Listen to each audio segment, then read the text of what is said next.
1568 প্রথমবারের জন্য পুরীর জগন্নাথ মন্দিরের রথযাত্রা উৎসব বন্ধ করে দেওয়া হয়, কারণ বাংলার সুলতানের সেনাপতি কালাপাহাড় এই জগন্নাথ মন্দিরের উপর হামলা চালায়। সেইবার পরপর 9 বছর অর্থাৎ 1577 পর্যন্ত এই রথযাত্রা উৎসব বন্ধ ছিল। তবে এটাই শেষ নয়, এরপর বিভিন্ন নবাব, সুলতান এবং মোগল সম্রাটরা পরপর 6বার এই মন্দিরের উপর হামলা এবং লুটপাট চালান, যার ফলস্বরূপ কখনো 1 বছর, কখনো বা পরপর 13 বছর ধরে এই বন্ধ ছিল পুরীর রথযাত্রা উৎসব। পুরীর এই রথযাত্রা উৎসবটিকেই ধরা হয় সারা ভারত তথা বিশ্বের সবথেকে প্রাচীনতম রথযাত্রা উৎসব। অনেক ঐতিহাসিক এবং ধর্ম বিশ্লেষক এটা দাবি করেন যে এই রথযাত্রা উৎসব শুরু হয়েছিল রাজা অনন্ত বর্মার সময় থেকে। এখানে বলে রাখি, অনন্ত বর্মার সময় মানে 1077 থেকে 1150 খ্রিস্টাব্দ পর্যন্ত। এর থেকে বোঝাই যায় এই পুরীর রথযাত্রা উৎসব প্রায় 800 বছরেরও বেশি পুরনো। কারণ 400 খ্রিস্টাব্দে এক চাইনিজ পর্যটক ফাহিয়েন ভারতে ভ্রমণ করতে এসে তার ভ্রমণ কাহিনীতে উল্লেখ করেন ভারতীয়রা কিভাবে উদযাপন করে টেম্পল কার ফেস্টিভ্যালস। এখানে টেম্পল কার ফেস্টিভ্যালস মানে বোঝানো হয়েছে রথযাত্রা উৎসব, সেই ব্যাপারে কোনো সন্দেহই নেই। এর থেকে বোঝাই যায় ভারতে এই রথযাত্রা উৎসব কত পুরনো। তবে রথযাত্রার উৎসবের সঙ্গে জড়িয়ে রয়েছে ভগবান শ্রীকৃষ্ণের নাম। আসলে জগন্নাথ হল ভগবান শ্রীকৃষ্ণেরই আরেক রূপ। উড়িষ্যার প্রাচীন পুঁথি ব্রহ্মাণ্ড পুরাণে উল্লেখ রয়েছে এই রথযাত্রা উৎসব শুরু হয়েছে সত্যযুগে। উড়িষ্যা তখন মাল্লব দেশ নামে পরিচিত। সেখানকার রাজা ইন্দ্রদুম্ন ছিলেন পরম বিষ্ণু ভক্ত। তিনি স্বপ্নাদিষ্ট হয়ে ভগবান বিষ্ণুর জগন্নাথ রূপী মূর্তি তৈরি করেন, সেই সাথে রথযাত্রার স্বপ্নাদেশও পান। লোকমুখে শোনা যায় রাজা ইন্দ্রদুম্ন স্বপ্নাদেশ পান যে পুরীর সমুদ্র তটে ভেসে আসা একটি কাঠের টুকরো দিয়ে জগন্নাথ মূর্তি তৈরি করতে হবে। আদেশ অনুযায়ী রাজা মূর্তি নির্মাণের জন্য যখন একজন উপযুক্ত দক্ষ শিল্পী খুঁজছিলেন, ঠিক তখনই রাজার সামনে এক বৃদ্ধ এসে উপস্থিত হন। এই বৃদ্ধ কাঠের শিল্পী রাজাকে জানান তিনি এই মূর্তি তৈরি করবেন এবং এর জন্য তিনি বেশ কিছুদিন সময়ও চেয়ে নেন। তার সাথে সাথে তিনি একটি শর্তও দেন। তার শর্ত ছিল এই মূর্তি নির্মাণ করার সময় তার কাজে কেউ যেন কোনোভাবে বাধা না দেয়।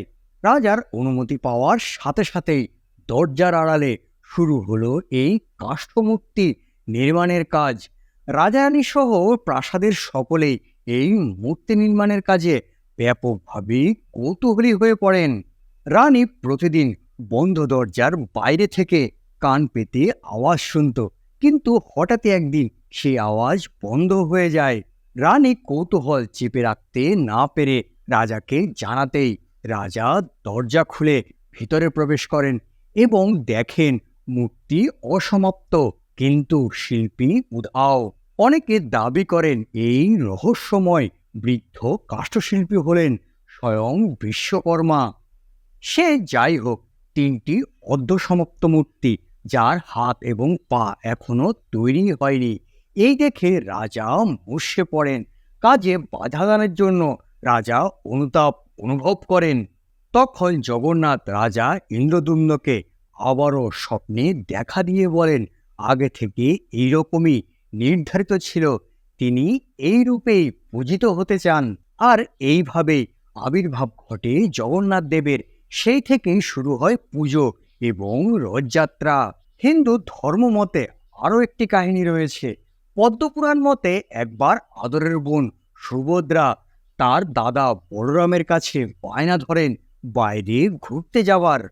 জগন্নাথ দেব এবং বলরাম তার প্রিয় বোন সুভদ্রাকে নিয়ে রথে চেপে সারা শহর ঘুরতে বেরিয়ে পড়েন। সারা শহর ঘুরে শেষে কিনা উঠেন মাসির বাড়ি এবং সেখানেই থাকেন 7 দিন। আর এই থেকেই শুরু হয় রথযাত্রা উৎসব। যুগ যুগ ধরে মানুষ জগন্নাথ, বলরাম এবং সুভদ্রার এই ত্রিমূর্তিকে নানাভাবে ব্যাখ্যা করেছেন। অন্যতম জনপ্রিয় ব্যাখ্যাটি হলো জগন্নাথ দেব হলেন ব্রহ্মস্বরূপ আর বলরাম হলেন জাগতিক ভক্তকুল, আর এই দুইয়ের মাঝে সমন্বয় হয় সুভদ্রা মহামায়া রূপে। আসলে এই হলো ভক্ত এবং ভগবানের একটি মিলন উৎসব। পুরীতে জগন্নাথ, বলরাম এবং সুভদ্রার রথযাত্রায় যে তিনটি রথ ব্যবহার করা হয় তার প্রত্যেকটির আলাদা আলাদা নাম রয়েছে। জগন্নাথের রথটির নাম হলো নন্দীঘোষ। এর উচ্চতা সব থেকে বড়, 16 চাকা বিশিষ্ট এই রথটি বিষ্ণু অবতারের কথা মাথায় রেখে রং করা হয় লাল হলুদ। এছাড়া জগন্নাথের রথের সামনে থাকে 4টি সাদা রঙের ঘোড়া। বলরামের রথটির নাম তালধ্বজ। 14 চাকা বিশিষ্ট এই রথটির রং লাল সবুজ। বলরামের রথের সামনে থাকে 4টি কালো ঘোড়া। সুভদ্রার রথটির উচ্চতা সব থেকে কম এবং এই রথটির নাম হলো দর্পদল। লাল কালো রঙের এই রথের চাকার সংখ্যা হলো 12 এবং এই রথে ব্যবহার করা ঘোড়ার রং হলো লাল। রথযাত্রায় জগন্নাথ, বলরাম, সুভদ্রা রথে একা থাকে না, তাদের রথে একজন করে দেবদেবীও থাকেন। যেমন জগন্নাথের সঙ্গে থাকেন মদন মোহন, বলরামের সঙ্গে থাকেন রামচন্দ্র এবং সুভদ্রার সঙ্গে থাকেন সুদর্শন। আষাঢ় মাসের শুক্লা পক্ষের তৃতীয়া তিথিতে 3 জনে 3টি রথে চেপে তার যাত্রা শুরু করেন। দীর্ঘ 3 কিলোমিটারের এই যাত্রাপথে সবার শুরুতে থাকে বলরামের রথ, তারপরেই থাকে সুভদ্রার রথ এবং সবার শেষে থাকে জগন্নাথের রথ। প্রতি বছরই এই রথগুলো নতুন করে বানানো হয়।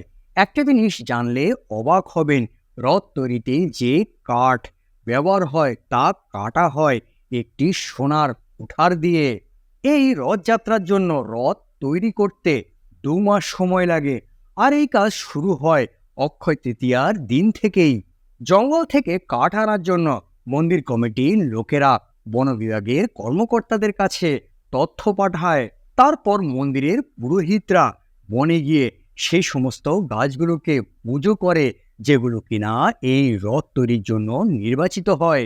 জগন্নাথের রথ তৈরি করার জন্য ব্যবহার হয় নিম কাঠ, আর এই 3টি রথ তৈরি করতে ব্যবহার করা হয় প্রায় 884টি গাছ।